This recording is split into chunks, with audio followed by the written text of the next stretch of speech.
తండ్రి, కుమార, పరిశుద్ధాత్మ నామములు అందరికీ శుభాభివందనములు తెలియజేసుకుంటున్నాం. మరి ప్రాముఖ్యమైన సమయంలోకి వచ్చున్నాం. ఇది ప్రాముఖ్యమైన దినం, పరిశుద్ధ దినము, పునరుద్ధాన దినము, ఆదివారం దినం. ప్రతి ఒక్కరితో కూడా ఈ దినమున ఆ పరిశుద్ధాత్మ దేవుని యొక్క వాక్యమే మాట్లాడుతుంది. మరి చూద్దాము. హల్లెలూయా, దేవునికి మహిమ కలుగును గాక. యోహాను శుభవార్త 6వ అధ్యాయము 51వ లేఖనాన్ని మనం చదువుకుందాం. పరలోకము నుండి దిగి వచ్చిన జీవాహారమును నేనే, ఎవడైనను ఈ ఆహారము భుజించితే వాడు ఎల్లప్పుడూ జీవించును. మరియు నేనిచ్చు ఆహారము లోకమునకు జీవము కొరకైన నా శరీరమే అని మీతో నిశ్చయముగా చెప్పుచున్నానను. అవును, ప్రభులు వారి దినమున స్పష్టంగా మాట్లాడుతూ ఉన్నారు. I am the living bread, I am the living bread. మరి చూడండి, నేనే జీవాహారమును నేనే అంటున్నాడు ప్రభులు వారు. మరి అట్టి ప్రభువు వారి యొక్క ఆహారము యొద్దకు మనం వచ్చినాం. ఆ ప్రభువు వారి యొక్క రక్తము పలికినటువంటి మాటల దగ్గరకు మనం వచ్చినాం. ప్రభువు వారు అంటున్నారు, ఆయన యొక్క రక్తము పలికిన మాటలను మనము వినడానికి వచ్చినాం. ఈ స్పష్టంగా మనకు ప్రభు వాక్యము సెలవిస్తోంది.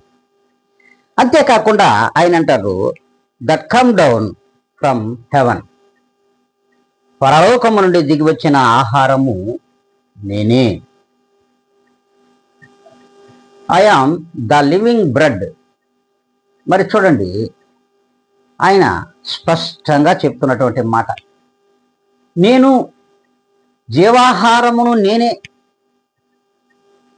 నేను తప్ప ఇక్కడ మీకు ఆహారము, జీవమునకు సంబంధించిన ఆహారము లేదు. ఈ లోకంలో జీవానికి సంబంధించినటువంటి ఆహారం లేదు.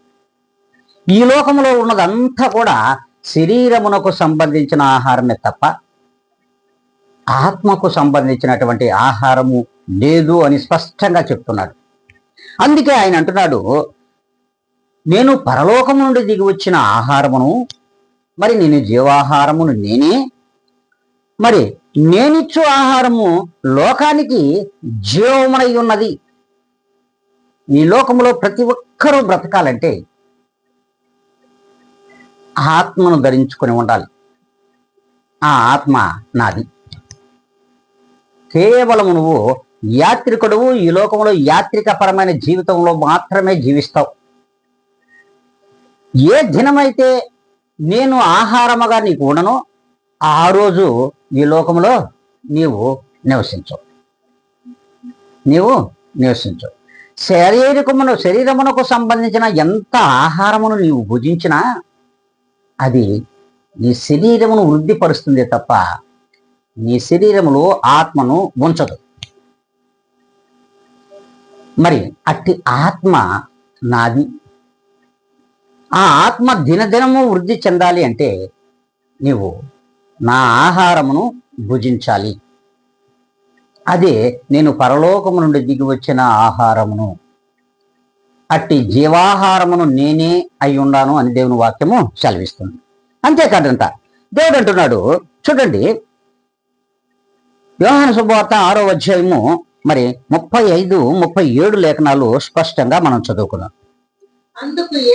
అందుకు యేసు వారితో ఇట్లా, నేను జీవాహారమును నేనే, నా యొద్దకు వచ్చేవాడు ఏ మాత్రమును ఆకలి గొనడు, నా యందు విశ్వాసముంచువాడు ఎన్నడును దప్పిగొనడు.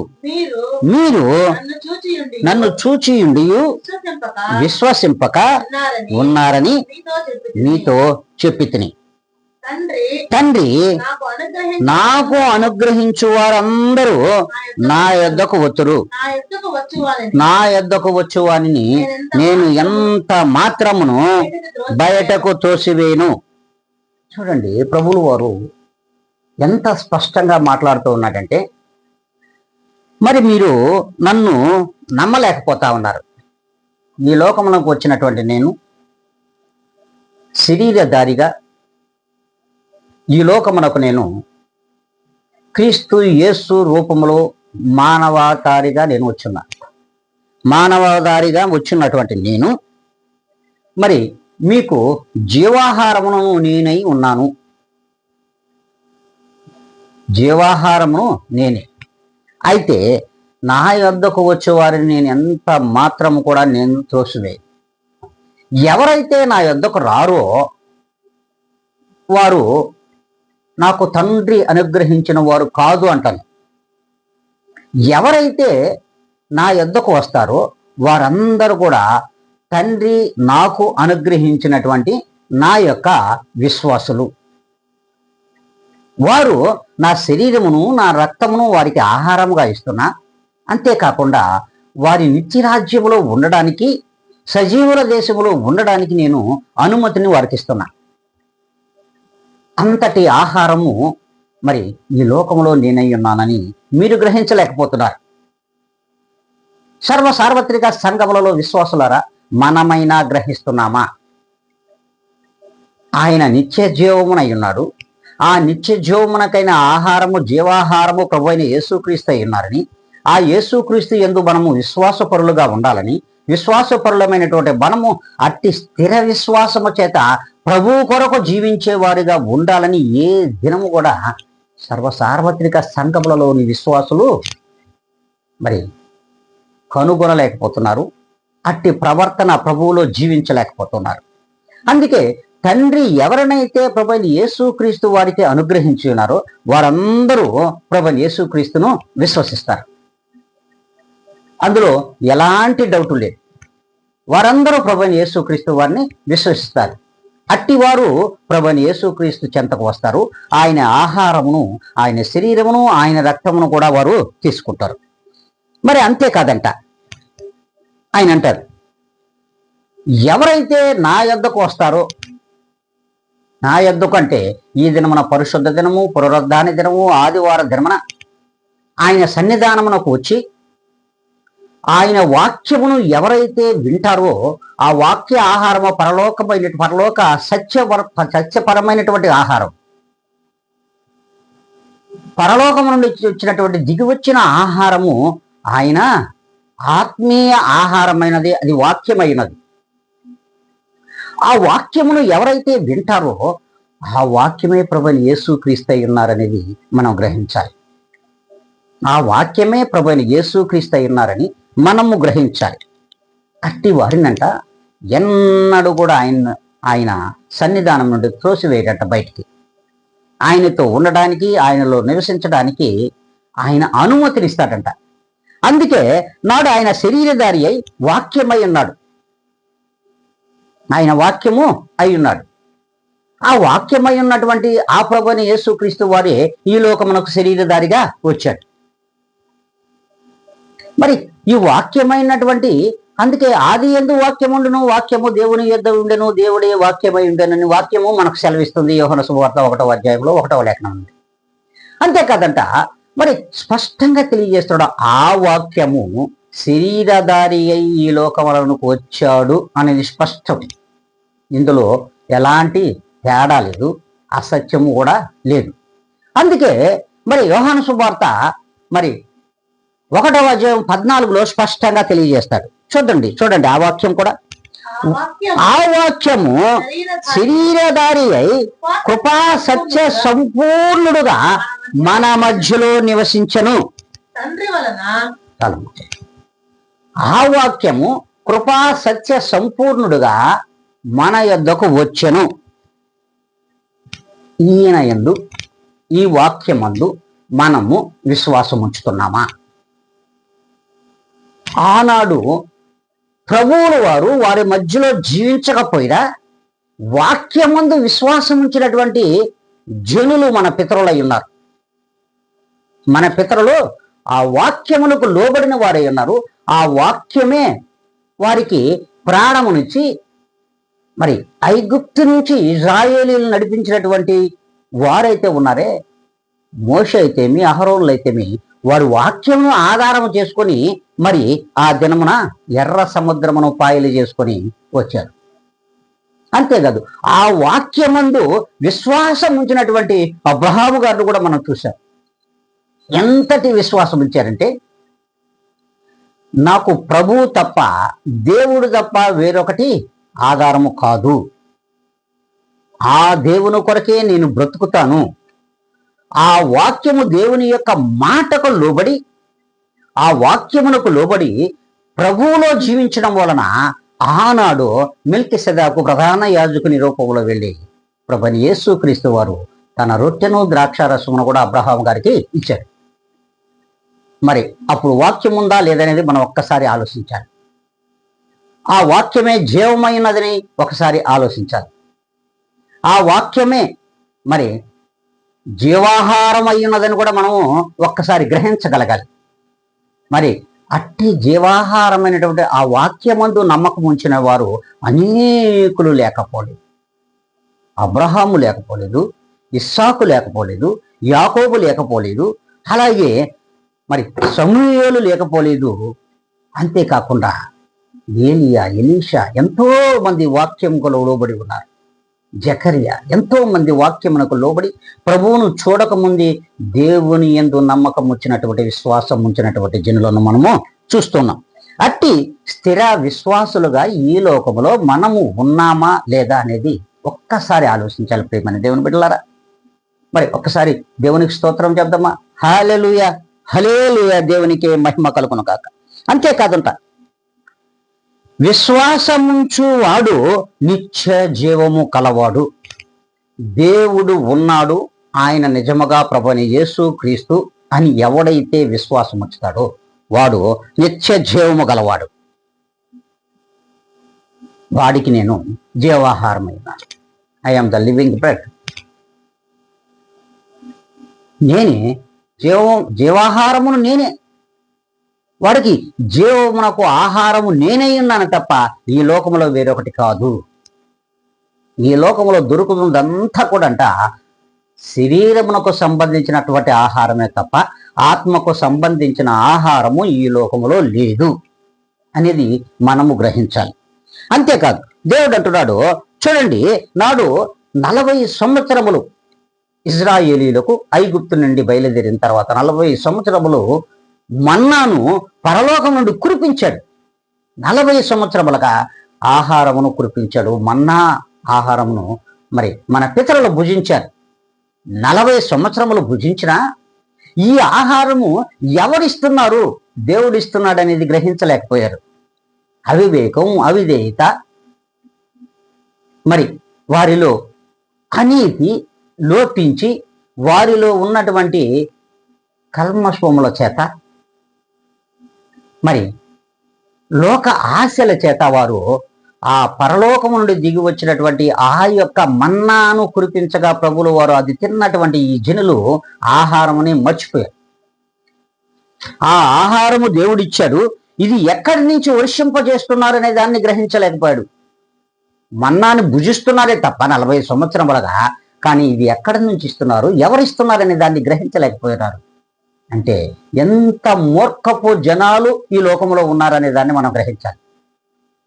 ఎంతటి మూర్ఖులు ఈ లోకంలో దేవుడు ఉన్నాడు, దేవుడు ఉంటేనే ఈ లోకంలో మనము నివసిస్తున్నామనే దాన్ని గ్రహించలేకపోతున్నాడు ప్రతి ఒక్క వ్యక్తి కూడా. అందుకే ప్రభువులు వారు స్పష్టంగా చెప్తున్నాడు, 40 సంవత్సరముల ఆహారము భుజించి 40 సంవత్సరములు వాళ్ళ బట్ట మాయలేదు, మరి వారికి సలువ చేసినటువంటి వస్త్రముల వలె ఉన్నారు. వారి బ్రతుకులు దేవునిలో ఉన్నాయి, దేవుని వెలుగులో జీవిస్తున్నారు. మరి దేవుని వెలుగులోనే రాత్రి పగలు నడుస్తున్నా కానీ వారిలో కనివిప్పు లేదు.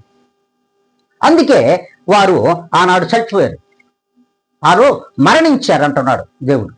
అంటే వారు ఎంత తిన్నా, ప్రభువు వారు కురిపించినటువంటి మన్నాను ఎంత తిన్నా కూడా వారిలో విశ్వాసం అనేది లేదు. అవిశ్వాసులుగానే మరి వేషధారులుగానే ఈ లోకంలో జీవించారు కనుకనే ఈ లోకం నుండి వారిని మరణింపచేశారు దేవుడు వారు. మన ప్రభువు అయిన యేసుక్రీస్తు వారు వారిని అడవులలోనే వారు ఒక నివాస స్థలానికి రాకుండానే పోయారు. మరి పాలు తేనెలు ప్రవహించే దేశమునకు ఉన్నతమైన స్థలానికి నడిపించడానికి ప్రభువైన యేసుక్రీస్తు వారు ఇచ్చినటువంటి ఆహారమును పుచ్చుకున్న ఆహారమునకు ప్రతిఫలముగా విశ్వాసమును చూపలేక అవిశ్వాసముతో వేషధారుల వలె మరణించారు. మరణించినటువంటి వారిని అక్కడికక్కడే వారిని ఏమంటున్నారంటే వారు మరణించారు, చనిపోయారు. అటువలే కాకుండా మరి నేనే ఈ లోకమునకు జీవాహారము కావడానికి ఈ లోకమునకు నేను దిగి వచ్చా. పరలోకమును వీడి భూలోకమును ఇహలోకమునకు వచ్చినటువంటి నేను జీవాహారమును మీకు అయ్యున్నాను, దీనిని మీరు గ్రహించండి అని ప్రభువైన యేసుక్రీస్తు వారు అంటున్నారు. మరి అందుకే ఆయన అంటున్నటువంటి మాట ఏంటంటే, నేను నన్ను విశ్వసించినటువంటి మీరు నా రక్తము చేత మీరు కడగబడుతున్నారు, నా శరీరమును నా రక్తమును కూడా మీరు ఆహారముగా పొందగలుగుతున్నారు. అట్టి మీకు నేను జీవాహారమై ఉన్నాను. జీవాహారమైనటువంటి నన్ను మీరు భుజించడం వలన నిత్య జీవములోనికి మీరు ప్రవేశిస్తారు. ఆ యొక్క పరలోక రాజ్యములో నాతో పాటుగా మీరు ఉండాలని నేను ఇష్టపడుతున్నా. హల్లెలూయా, దేవునికి మహిమ కలుగును గాక. మరి అట్టి నాకు ఇష్టలుగా మీరు ఉన్నారా? ప్రభువులు వారు ప్రశ్నిస్తూ ఉన్నారు. నాకు ఇష్టలుగా మీరు ఉన్నారా? మరి మనము చనిపోము అంటున్నారు. ఇక్కడ రెండు మనము ఆలోచించాలి. ఇప్పుడు మనము ప్రభువైన యేసుక్రీస్తు యొక్క శరీరమును తీసుకుంటున్నాం, ఆయన యొక్క రక్తమును కూడా తీసుకుంటున్నాం. అంటే మనకు ఆహారము ప్రభువైన యేసుక్రీస్తు వారైనారు. మరి నాడు మన్నాను వారు భుజించినటువంటి ఆ యొక్క మన పితరులు వారు చనిపోయారు. చనిపోయిన వాడిక తిరిగి లేవడు, అయిపోయింది. అయితే ఇక్కడ ప్రత్యేకంగా మనం రెండు విషయాలు గమనించాలి. నెంబర్ 1, వాళ్ళు విశ్వాసం లేక ప్రభువుని విశ్వసించలేక అవిశ్వాసులుగానే వేషధారులుగానే చనిపోయారు, మరణించారు, నరకంలో ఎత్తివేయబడ్డారు.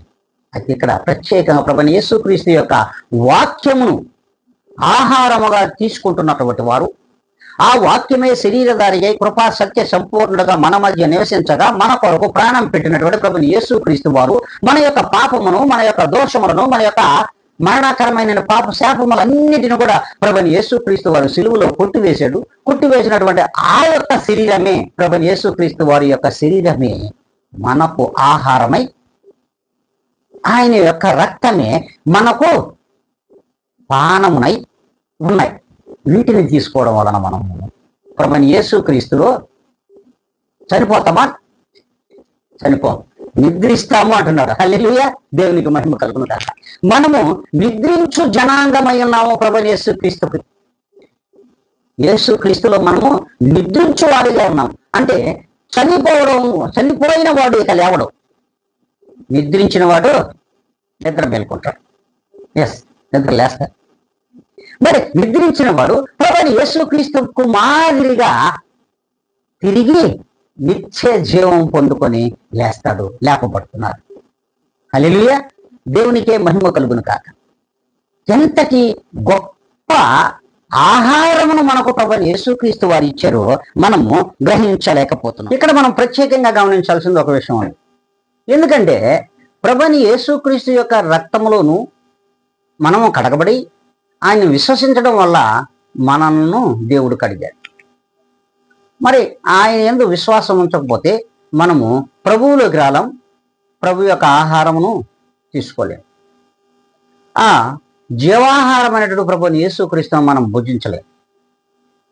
అంతేకాకుండా ఆయన శరీరమును పానమును కూడా మనము తీసుకోలేం. అట్టి శరీరము దగ్గరకు, రక్తము దగ్గరకు, ఆ రక్తము పలికినటువంటి మాటలు ఎక్కడైతే ఉచ్చరింపబడుతున్నాయో, ఎక్కడైతే మరి ప్రచురపరచబడుతున్నాయో ఆయా సంఘములకు మనము వచ్చి ఉన్నాము. వచ్చినటువంటి మనలను తండ్రి మనలను ఆ యొక్క సంగములలోనికి నడిపించాడే తప్ప మనంతట మనము రాలేదు. అంతేకాకుండా మరి చూడండి, ప్రభువుల వారిని ఎవరైతే విశ్వసిస్తారో వారు జీవ మార్గములో పయనిస్తారు. ఎవరైతే ప్రభువుల వారు ప్రభుని యేసుక్రీస్తు నిజముగా దేవుడని విశ్వసించరో వారు మరణ మార్గంలో పయనిస్తారు. అందుకే ఈ లోకంలో దేవుడు స్పష్టంగా తెలియజేశాడు, మీ ఎదుట మరణ మార్గమును జీవ మార్గమును అను 2 మార్గములను మీ ఎదుట ఈ లోకంలో ఉంచి ఉన్నాను. నీవు లోకములో పయనిస్తే మరణ మార్గంలో పయనిస్తావు, మరి ప్రభువులో పయనిస్తే జీవ మార్గంలో పయనిస్తావు. మరి ఏ మార్గమును మనం ఎంచుకుంటున్నామో ఒక్కసారి ఆత్మ పరిశీలన చేసుకోవాలి. ఎప్పుడైతే మనము ప్రభువుల వారిని విశ్వసించిన తర్వాత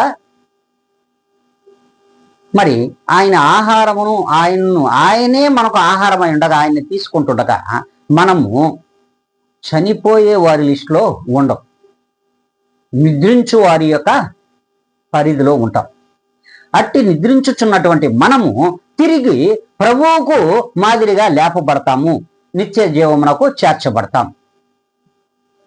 ఎవరైతే లోకమును పరమావధిగా ఎవడైతే తలుస్తాడో వాడు మరణ మార్గములో ఉన్నట్టు వాడు మరణిస్తాడు అంటున్నాడు, చనిపోతాడు, ఇక తిరిగి లేవడు, పాతాళమునకు చేర్చబడి పాతాళములో నరకయాతన పడడము ఖచ్చితంగా జరుగుతుంది. అందుకే ప్రభువులు వారు ఎప్పుడో చెప్పేశాడు, ఇర్మీయా గ్రంథము 21:8లోనే చెప్పారు, నీ ఎదుట మరణ మార్గమును జీవ మార్గమును 2 మార్గములను ఉంచి ఉన్నాను అని చెప్పడం జరిగింది. అక్కడగా ఒకసారి మీరు ఇంటికి వెళ్ళి చదువుకుంటే మనకు అర్థమవుతుంది. అంతేకాదంట ఆయన అంటున్నాడు, ఒక అధ్యాయములు అంటాడు, ఎప్పుడైతే లోకములో నువ్వు జీవిస్తావో, లోకమును నీవు ఆహారముగా స్వీకరిస్తావో, ఆ లోకములో ఉన్న ప్రతిదానిని నువ్వు కోరుకుంటావో, అప్పుడు నీ కొరకంట పాతాళము ఆశ పెట్టుకొని అపరిమితంగా తెరిచుంటుందట నోరు. హల్లెలూయా, హల్లెలూయా. ఎప్పుడైతే నువ్వు మరణ మార్గంలో పయనించాలని ఆశ కలిగి ఉంటావో ప్రియమైన దేవుని బిడ్డ, అట్టి నీ కొరకంట పాతాళము అపరిమితంగా నోరు తెరిచి నీ కొరకు ఎదురు చూస్తూ ఉంటుందంట. ఆ పాతాళంలో ఎవరెవరు ఉంటారంటే సామాన్యులు ఉంటారంట, గనులు ఉంటారంట, ఘోష చేయువారు ఉంటారంట, హర్షించువారు ఉంటారంట. ఎవరెవరు ఉంటారు? ఘోష చేయువారు ఉంటారు, హర్షించువారు ఉంటారు. అంతేకాకుండా వారిలో గనులు ఉంటారు, సామాన్యులు కూడా ఉంటారు. వీరందరూ దానిలో పడిపోవడం ఖచ్చితం. వీరందరూ లోకం మీద ఆశ పెట్టుకున్నవాళ్ళు. వీరు కాకుండా ఎవరైతే విశ్వాసులు ఉంటారో వారి కొరకు పరలోకపు తాళపు చెవులు వారికి ఇచ్చడమే కాకుండా పరలోకము యొక్క ద్వారములు తెరవబడి ఉంటాయి అంటున్నాడు. మరి నోరు తెరుచుతున్న ఆ పాతాళమని మరణ మార్గంలో వెళ్ళడానికి నువ్వు సిద్ధంగా ఉన్నావా? నిత్య జీవమునకై పరలోక రాజ్యములో చేరడానికి పరలోకపు ద్వారములు తెరిచి ఉండగా అందులో చేరడానికి సిద్ధంగా ఉన్నావా? ఈ 2 మార్గములను కూడా మనం ఎదుట ప్రభువులు వారు ఉంచున్నారు. మరి చూడండి, అంతేకాదంట ఆయన అంటున్నాడు, స్పష్టంగా తెలియజేస్తున్నాడు. చూడండి, ఒక గ్రంథంలో అయితే ఆయన స్పష్టంగా తెలియజేస్తున్నాడు, ఆ దినమున చెవిటి వారు నా గ్రంథము వాక్యములను విందురు. ఆ దినమున ప్రభువులు వారు ఈ లోకమునకు సత్య సంపూర్ణగడగా వచ్చాడు కూడా. అయితే చెవిటి వారు ఆయన యొక్క గ్రంథమును వింటారు. అంతేకాకుండా గాఢాంధకారము కలిగిన వారంట, గుడ్డివారు కూడా కన్నులు వారి ఎదుట తెరవబడతాయి. హల్లెలూయా, దేవునికి మహిమ కలుగును గాక. చూడండి, చెవిటి వారి యొక్క చెవులు ప్రభువైన యేసుక్రీస్తు యొక్క వాక్యం అనే గ్రంథములను వినడానికి వారి యొక్క చెవులు తెరవబడతాయి. ప్రభువులు వారు తెరిచారు కూడా. ఈ లోకంలోకి వచ్చిన తర్వాత ప్రభువులు వారు చెవిటి వారికి వినగలిగినటువంటి శక్తిని ఇచ్చాడు. వినడానికి వారికి ఒక అనుగ్రహాన్ని దేవుడిచ్చాడు. అంతేకాదు గుడ్డి వారికి ఆయనను చూడడానికి, వాక్యమును చూడడానికి, వాక్యాన్ని హత్తుకోవడానికి, ప్రభువైన యేసుక్రీస్తుతో నడవడానికి వారికి కళ్ళు తెరిపించాడు. మరి వారిలో మనం ఉన్నామా లేదో ఒక్కసారి ఆత్మ పరిశీలన చేసుకోవాలి. ప్రియమైన విశ్వాసులారా, సార్వత్రిక సంఘంలో ఉన్నట్టు ప్రతి ఒక్కరు కూడా ఆలోచించాల్సిన విషయం ఇదే. మరి నీవు ప్రభువైన యేసుక్రీస్తు యొక్క మందిరంలో నివాస యోగ్యమైన స్థలములో ఉంటున్నావు, ఆయన ఆహారం కొరకు వచ్చున్నావు, ఆయన యొక్క రక్తము పలికే మాటల యొద్దకు వచ్చినటువంటి నీవు ఆ పలికిన మాటలను నువ్వు వింటున్నావా? నువ్వు వింటే ఖచ్చితంగా నీ హృదయంలో ప్రభు వాక్యము స్థిరం. అంతేకాదు ప్రభువు యొక్క వాక్యాన్ని నువ్వు చూస్తున్నావా?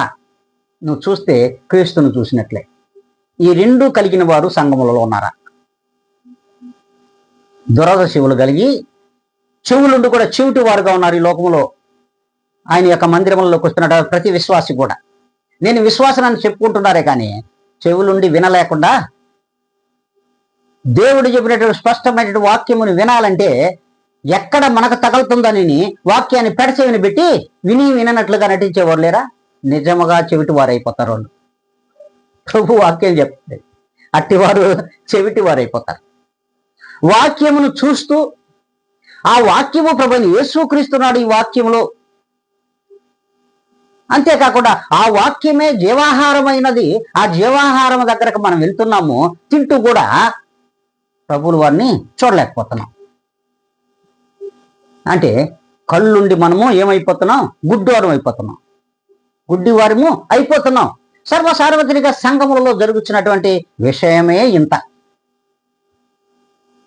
విననట్లుగా, చూచి చూడనట్లుగా, ప్రభు వాక్యమునకు లోబడనట్లుగా నటిస్తున్నటువంటి మనం, లోబడకుండానే లోబడినట్లు నటిస్తున్నాం.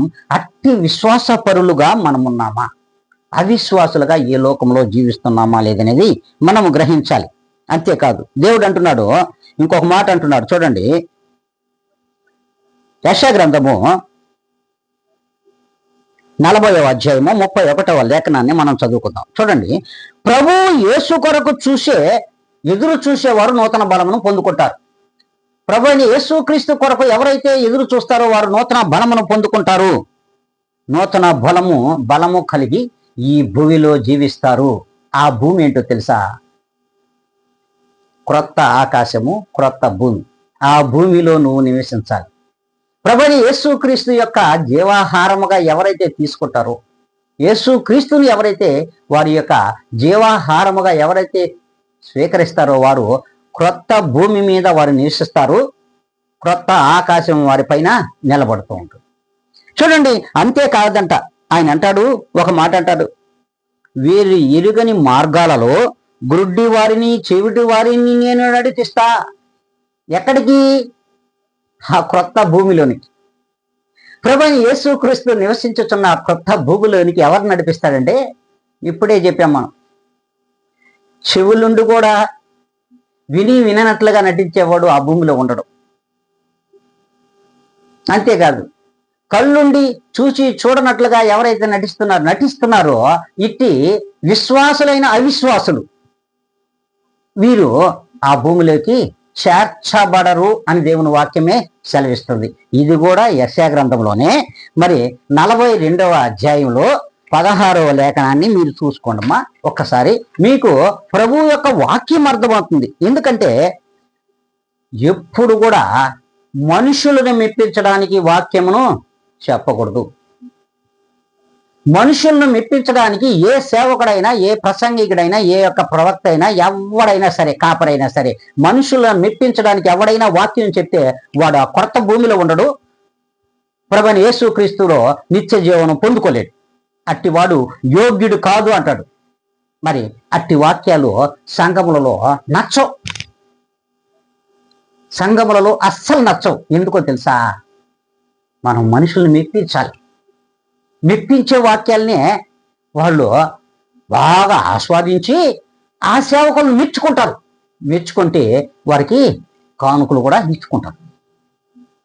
కానీ ఇక్కడ ప్రభువైన యేసుక్రీస్తు వారి వాక్యాన్ని ఎవరైతే ఉన్నది ఉన్నట్లుగా బోధిస్తారో వారిని సంఘములలో విశ్వాసులకి బాగా బాధ. ఎందుకంటే మన జీవితాలు ఏ రీతిగా ఉన్నాయో ఒక్కసారి వాక్యంలో పరిశీలించుకోలేకపోతున్నాం, ప్రభువైన యేసుక్రీస్తులో పరిశీలించుకోలేకపోతున్నాం కనుక, పరీక్షించుకోలేకపోతున్నాం కనుకనే మనము ఇంకా పెడదారి పడుతున్నాం. ప్రభు యొక్క రాకడ సమయమునకు మనం ఎత్తబడే గుంపులో కూడా ఉంటామో ఉండమో మనకు తెలియడం లేదు. అంతేకాదు దేవుని వాక్యమే చెప్తుంది చూడండి. మరి ఆయన ఎట్టివారికి ప్రభువులు వారిని ఎవరైతే విశ్వసించారో, ఆయన వాక్య గ్రంథముల మీద ఎవరైతే దృష్టి ఉంచారో వారి చెవులు తెరవబడిన వారు, కళ్ళు తెరవబడిన గుడ్డివారు మరి చూపు పొందుకొని వీరందరికంట మార్గములను సరళము చేసి ఆ క్రొత్త భూమిలోకి ప్రభువులు వారు నడిపిస్తారు. ఆ క్రొత్త భూమిలో నువ్వు ఉండాలా వద్దా? ప్రియమైన విశ్వాసి, ఒక్కసారి నువ్వు గ్రహించాలి. అందుకే ప్రభువులు వారు అంటాడు, ఒక సందర్భం అంటాడు, భూమికి పునాది వేసినది నేను, ఆకాశమును నా కుడి చేతితో విశాలపరచాను, అట్టివి నా యొక్క మాట విని నా దగ్గరకు వస్తున్నాయి. కానీ సర్వలోకమునకు నేను ఆహారమై ఉండగా జీవాహారమై నేనేనని సర్వలోకమునకు తెలిసిన విశ్వాసులను నన్ను తీసుకున్నా, అట్టి విశ్వాసులు నన్ను నా శరీరమును నా రక్తమును తీసుకుని వారికి నేనే జీవాహారమని వాళ్ళు స్థిర విశ్వాసముతో నన్ను విశ్వసించలేకపోతున్నారు. కాబట్టి వారి యొక్క మార్గాలు సరళం చేసుకోలేకపోతున్నారు. ఇప్పుడు గుడ్డివారు మరి చెవిటివారు వారి మార్గములను సరళం చేసుకున్నారు. మరి వినగలిగిన చెవులుండి మరి చూడగలిగినటువంటి కళ్ళుండి కూడా మనము మన మార్గములను సరళము చేసుకోలేకపోతున్నాము. ప్రభువులు చూడండి, ఆకాశము భూమి ప్రభువు దగ్గరకు మరి ఆయన ఎదుట వాటిని సమకూర్చుకుంటున్నాడు. కానీ మనుషులు మాత్రం ఆయన దగ్గరకు రాలేకపోతున్నారు.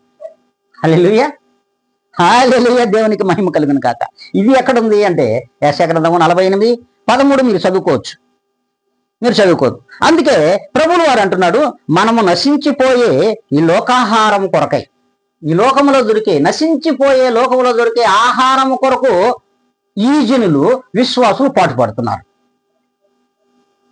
మరి నిత్య జీవమునకై ఇవ్వగలిగినటువంటి ప్రభువైన యేసుక్రీస్తు యొక్క ఆహారం కొరకు ఎవ్వరు కూడా నిలబడలేకపోతున్నారట.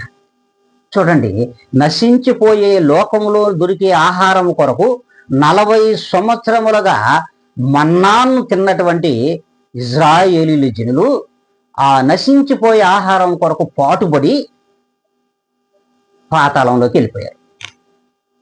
మరి ఇప్పుడు ప్రభువైన యేసుక్రీస్తు నిజమైన ఆహారముగా నిత్య జీవమునకు నడిపించడానికి ఆయనే జీవాహారమై లోకానికి వస్తే, ఆయన ఆహారం తింటున్నటువంటి మనము కూడా అవివేకముతో మరలా లోకంలో పొందుకొని లోకంలో దొరికే ఆహారం కొరకంట, నశించిపోయే ఆహారం కొరకు ఎదురు చూస్తున్నారంట విశ్వాసులు కూడా.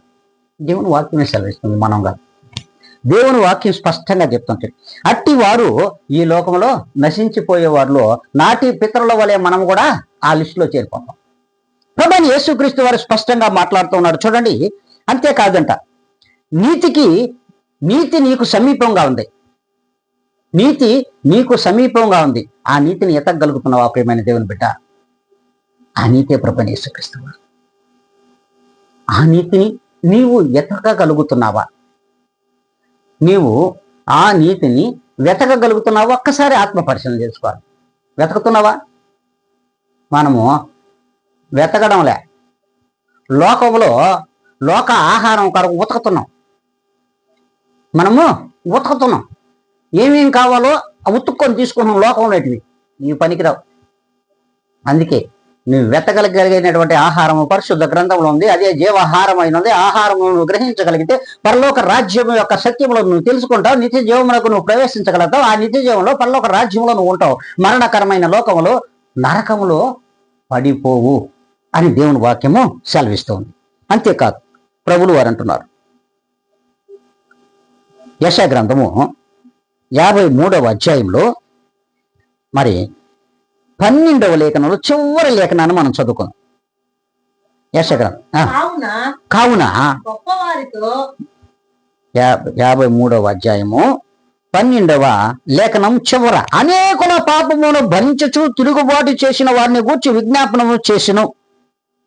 ఇట్టి గనుని యొక్క శరీరము యొద్దకు మనం వచ్చినాం. అట్టి గనుని యొక్క రక్తము దగ్గరకు మనం వచ్చినాం. ఇదే జీవాహారం మనకైనది. ఎట్టి శరీరమో తెలుసా? అనేకుల పాపమును భరించుచు తిరుగుబాటు చేసిన వారిని గూర్చి విజ్ఞాపనము చేయుచుండెను ప్రభువైన యేసుక్రీస్తు వారు చేశారు.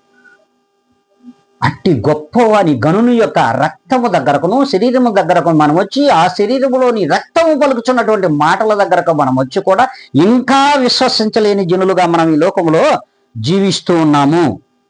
అందుకే ప్రభువు వారు ఒక మాట అంటాడు, మీరు జీవ జలముల ఓట అయిన నన్ను మీరు విడిచి ఉన్నారని కూడా ఆయనే చెప్తున్నాడు.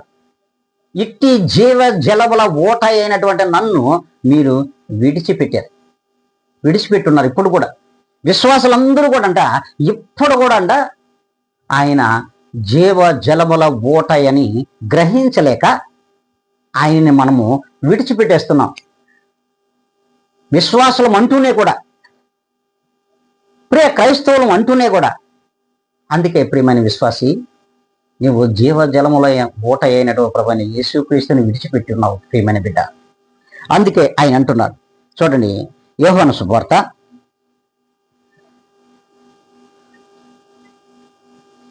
6వ అధ్యాయము 53 నుండి 59 వరకు ఒక్కసారి మనం చూసుకుందాం. చూడండి, కావున యేసు ఇట్లనెను, మీరు మనుష్య కుమారుని శరీరమును తిని ఆయన రక్తమును త్రాగితే గాని మీలో మీరు జీవము గలవారు కారు. నా శరీరము తిని నా రక్తము త్రాగు వాడే నిత్య జీవము గలవాడు. అంత్య దినమున నేను వానిని లేపుదును. నా శరీరము నిజమైన ఆహారమును నా రక్తము నిజమైన పానమునై ఉన్నది. నా శరీరము తిని నా రక్తము త్రాగు వాడు నా యందును నేను వాని యందును నిలిచియుందును. జీవము గల తండ్రి నన్ను పంపిన గనుక నేనే తండ్రి మూలముగా జీవించుచున్నట్టే నన్ను తినువాడు కూడా నా మూలముగా జీవించును. ఇదే పరలోకము నుండి దిగి వచ్చిన ఆహారం. పితరులు మన్నాను తినియు చనిపోయినట్టుగా కాదు. ఈ ఆహారము తినువాడు ఎల్లప్పుడూ జీవించిన నిశ్చయముగా మీతో చెప్పుచున్నాను నేను. చూడండి, ప్రభువుల వారు స్పష్టంగా కపెర్నహూములో ఈ యొక్క మాటలు చెప్పారు. నా ఆహారమును నా శరీరమును తిని నా రక్తమును త్రాగువాడు ఎవడో వాడు నిత్యమును నాతో పాటుగా జీవించును. అట్టి వాడు తండ్రి పంపినవాడు. మరి ఆ రీతిగా అంత్య దినమున నేను వానిని లేపుదును. ముందుగానే మనం చెప్పుకున్నాం ఆ మాట. ప్రభువైన యేసు క్రీస్తు వారి యందు మనము నిత్య జీవము గల వారిగా ఉండాలి అనుకుంటే ఆయన శరీరమును తిని ఆయన రక్తమును త్రాగి ఆయన యందు ఎవరైతే నిలిచి ఉంటారో అట్టి వారు ఆయన యందు వారును, మరి వారి యందు ఆయనను నిలిచి ఉండును. జీవము కలిగినటువంటి తండ్రి ప్రభువైన యేసుక్రీస్తు వారిని పంపాడు అనే విషయాన్ని మనం గ్రహించగలిగిన నాడు ఆ యేసుక్రీస్తు వారే నిత్య జీవమై ఉన్నాడని, ఆ నిత్య జీవమునకు జీవాహారము ఆయనే అయి ఉన్నాడని ఎవరైతే గ్రహించగలరో వారు మరి ఖచ్చితంగా జీవిస్తాడు. నిత్య జీవమును పొందుకొని ప్రభువుతో కూడా పరలోక రాజ్యంలో నిత్య జీవము కలిగి జీవిస్తాడు. అట్టి వారి లిస్టులో మనం ఉన్నామా? ఒక్కసారి ఆలోచించాలి. అంతేకాదంట ఆయన అంటాడు, ఎవడైతే ఆ యొక్క జీవ జలముల ఓట అయిన ప్రభువైన యేసుక్రీస్తు వారి యందు ఎవరైతే విశ్వాసం ఉంచలేకపోతున్నారో, ఆయన్ని విడిచి ఉన్నారో వారంట మరి ప్రభువైన యేసుక్రీస్తు చెంతకు రాలేరంట. అంతేకాదు, అట్టి వారు బలత్కారుల నుండి కూడా విడిపింపబడరు అంటారు ఒక సందర్భంలో. అట్టి బలత్కారుల నుండి కానీ, ఈ లోకంలో ఉన్నటువంటి బలత్కారుల నుండి కానీ, దుష్టుల నుండి కానీ వారు విడిపింపబడరు. ఈ లోకంలోనే ఆ దుష్టుల చేతిలో, బలత్కారుల చేతిలో నాశనం అయిపోతారని దేవుని వాక్యము సెలవిస్తూ ఉంది. ఇక్కడే తెరబరగైపోతారని దేవుని వాక్యం కూడా సెలవిస్తుంది. అంతేకాదంట, ప్రభువుల వారు అంటున్నారు చూడండి, యోహాను సువార్తలో 7వ అధ్యాయంలో 39వ లేఖనాన్ని మనం ఒక్కసారి చూద్దాం. 39వ లేఖనాన్ని ఒక్కసారి మనం పరిశీలిద్దాం. తన యందు విశ్వాసం ఉంచువారు పొందబో ఆత్మను గూర్చి ఆయన ఈ మాట చెప్పెను. యేసు ఇంకనూ మహిమపరచబడలేదు కనుక ఆత్మ ఇంకనూ అనుగ్రహింపబడి ఉండలేదు. మరి చూడండి, అదే కాదు, సారీ అండి, 38వ లేఖనం, యోహాను శుభవార్త 7వ అధ్యాయం 38వ లేఖనం. నా యందు విశ్వాసం ఉంచి వాడెవడో లేఖనము చెప్పినట్టు వాని కడుపులో నుండి జీవజల నదులు పారునని బిగ్గరగా చెప్పను. హల్లెలూయా, హల్లెలూయా. ఇప్పుడే చెప్పాను, జీవ జలముల ఓట అయినటువంటి ప్రభు యేసు క్రీస్తు వారిని మనము విడిచిపెట్టి ఉన్నాము ఈ లోకంలో. ఇది ఎక్కడ ఈ వాక్యము చెప్పబడింది, అది మనం ఒక్కసారి గ్రహించాలి. ప్రియమైన దేవుని బిడ్డ, చూడండి, ఇర్మీయా గ్రంథంలోనే చెప్పాడు, 2వ అధ్యాయంలోనే 13వ లేఖనంలోనే చెప్పాడు ఆయన, మీరు జీవజలముల ఓట అయిన నన్ను విడిచి ఉన్నారు, మరి తిరిగి రండి, తిరిగి మీరు నా దగ్గరకు వస్తే నేను ఈ లోకంలో దుష్టుల నుండి బలత్కారుల నుండి మిమ్మల్ని విడిపిస్తా, లేదంటే అక్కడే ఉంటారు. బలత్కారుల చేతులలో, దుష్టుల చేతిలో మీరు నశింపబడతారు, ఈ లోకంలో నశించిపోతారని అంటున్నాడు. అంతేకాదు, ఇక్కడ నశించిపోవడమే కాకుండా అక్కడ మరి నరకంలో కూడా, పాతాళంలో నరకంలో కూడా ఆ రీతిగానే పడవేయబడతారు మీరు అని దేవుని వాక్యము సెలవిస్తుంది. ఇప్పుడు ఇక్కడ ఏం చెప్పాడు, స్పష్టంగానే చెప్పాడు, నా యందు విశ్వాసం ఉంచి వాడెవడో లేఖనము చెప్పినట్టుగా. ఎప్పుడు చెప్పబడింది లేఖనం? ఇర్మీయా గ్రంథంలో 2వ అధ్యాయంలో 12వ లేఖనంలో చెప్పబడింది. కానీ ఇక్కడ ఏం చెప్తున్నాడు, లేఖనము చెప్పబడినట్లుగా వాని కడుపులో నుండి జీవ జల నదులు పారును. ప్రభువైన యేసుక్రీస్తు దగ్గరికి తిరిగి రండి, మీరు తిరిగి రండి. ఇంకైనా విశ్వాసులైనటువంటి మీరు అవిశ్వాసులుగా జీవించబాకండి లోకంలో పడిపోయి. ఇప్పుడైనా నువ్వు స్థిర విశ్వాసులుగా ప్రభువులో జీవించగలిగితే మీ కడుపులో నుండి జీవ జల నదులు పారుతాయి. అది దేవుని వాక్యం స్పష్టంగా తెలియజేస్తుంది.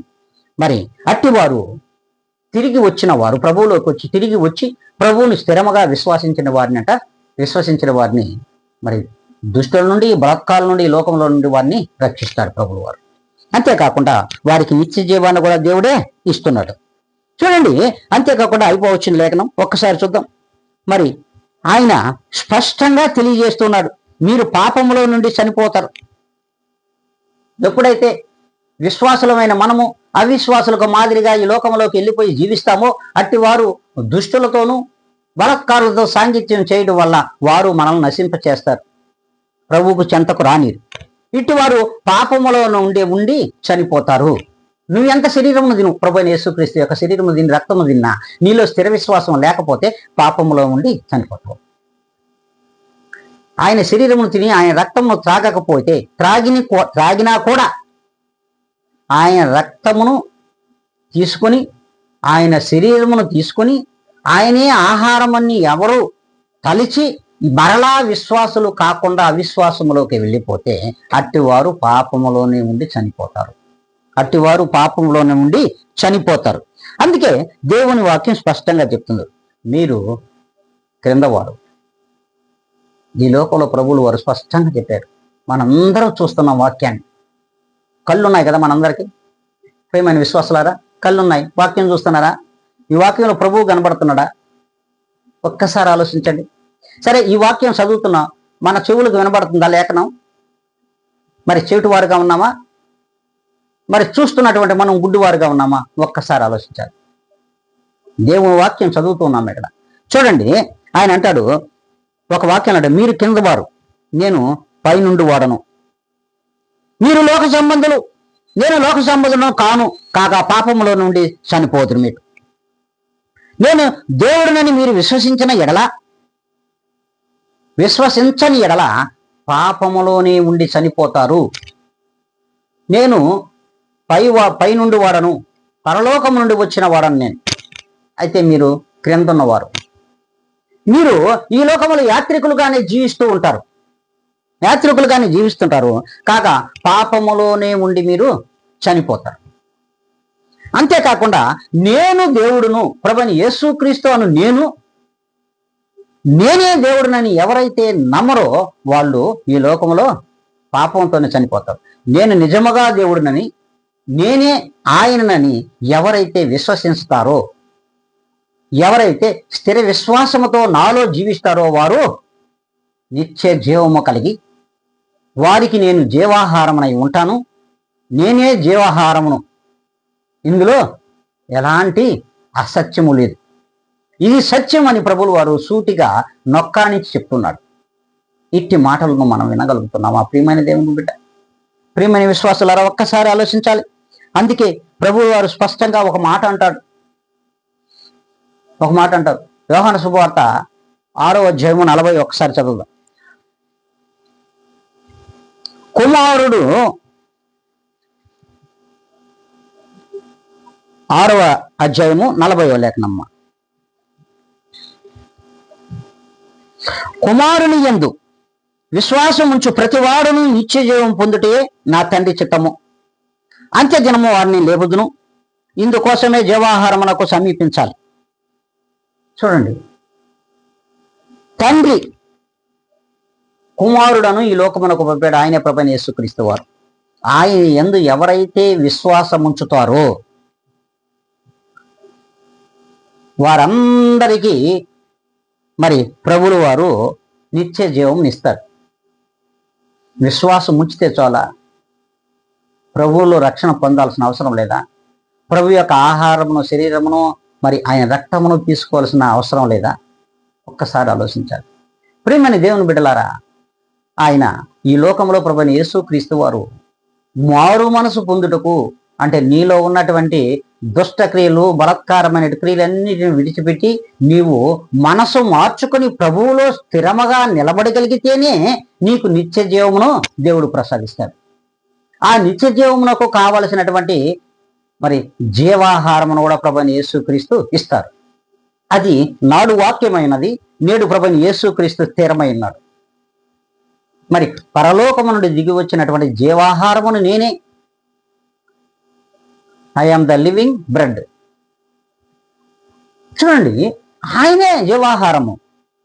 మరి ఆ జీవాహారం దగ్గరకు నీ వచ్చి కూడా మరి మరలా లోకంలో ఉన్నటువంటి అపరిమితమైనటువంటి, అపరిశుద్ధమైనటువంటి ఆహారమునకు నువ్వు వేలం వెర్రిగా మరి లోకంలో తిరిగాడుచున్నావు. మరి నీవు మరి నిత్య జీవమునకు అర్హుడువా? ప్రభువైన యేసుక్రీస్తు యొక్క శరీరమును, ఆహారమును దగ్గరకు రావడానికి అర్హుడువా? ఒక్కసారి ఆలోచించాలి. ఇందుకోసమే అంట ప్రభువైన యేసుక్రీస్తు వారు ఆయనే జీవాహారమై ఈ లోకంలో మన ఎదుట నిలబడ్డాడు. మనకు సమీపముగా ఉన్నాడు. మనకు సమీపముగా ఆ నీతిమంతుడు ఉన్నాడు. ఆ నీతిమంతుని దగ్గరకు రాగలిగితే నీ యొక్క జన్మ ధన్యం.